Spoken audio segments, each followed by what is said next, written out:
24 minutes in the books. The reigning champions of the NBA, LeBron James and the Cleveland Cavaliers, with a 3-point lead over the New York Knicks, 48-45. The lead was 13 at one point. Much better second quarter from New York, and they cut it to 3 at intermission. It is the American Express halftime report. And we thank all those fans here in Cleveland who have come out to the TNT Road Show for opening night. What do you mean is fans who didn't have tickets to either game? Those are hard tickets to get. Chuckster, those are tough tickets to get and expensive, too. There are millions of people in the city. It's only a couple. Well, the people who couldn't get tickets to the game, 20,000 at the Q, 50 at Progressive. 70,000 people. So the Cavs with a 3-point lead and the Indians with a 2-run lead early in World Series Game 1. You're up to speed. So what was, Chuck, what was opening night like for you? It's the most exciting time of the year, you know, because first of all, when the season's over, it's devastating because you've been doing the same thing for months. But it's just a new excitement because every year is totally different. You know, some years you're on a bad team, some years you're on a good team. But the beginning of the year, there's such optimism because you don't, I'll tell people this, you don't know your team sucks until later in the season. Am I right, Kenny? True. I agree totally. And ring night is very special. Opening night. That was a shot. That was a shot. He's laughing the whole time. The whole time you said opening night, he's just crying because he was like, "No, it's ring night. It's like it's not opening." It wasn't ring night every year for you either. But most of the time it was.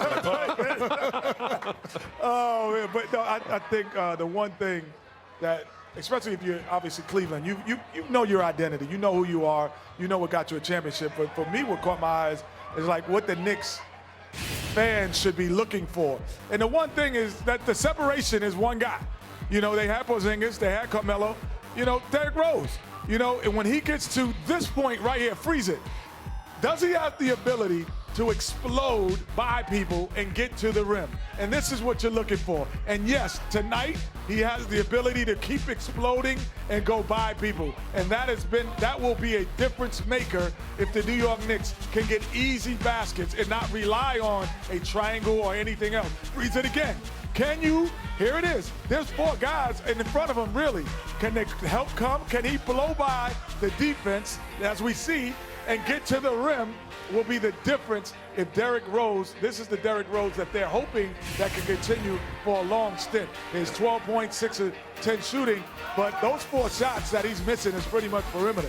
When he gets into that lane, he is the most dangerous as any guard has ever been other than Russell Westbrook this year, and he will be. And you don't like that assist-to-turnover ratio in the first half.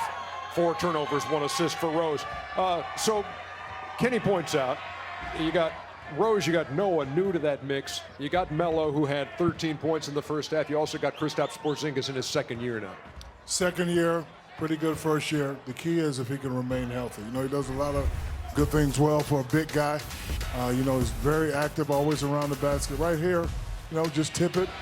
Use your length to get it right here. Right here, good defense right here. This is what they need. What they need to ignite easy offense, early offense, and right here, he has the ability to step out and make this shot. If he can stay healthy and all the other guys can play well, no matter what offense they're running, they can catch a rhythm. They could be dangerous. Yeah, but Ernie, they got a very glaring weakness. Bench. Their bench is terrible.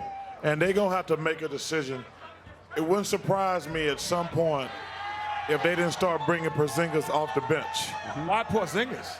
Well, because you're not going to bring you're not going to bring Carmelo off the bench. Rose and Melo are 2 great scorers, but they got to find some scoring on the bench. He did a better job in the second quarter mixing and matching, but they got to do something about their bench because their bench isn't good right now. Well, their job should be finding a trade or a free agent that's sitting around not bringing Porzingis. Just for the record, some guys sitting around, they're not in the NBA well, right now. They could be sitting around and could score. Hey, Chuck, welcome back. Assuming you spent a lot of time in the summer in those yoga steam room saunas. Well, I didn't. Hashtag read the last Ringless. word. Wait, read it. Hashtag Ringless. What you got to say there?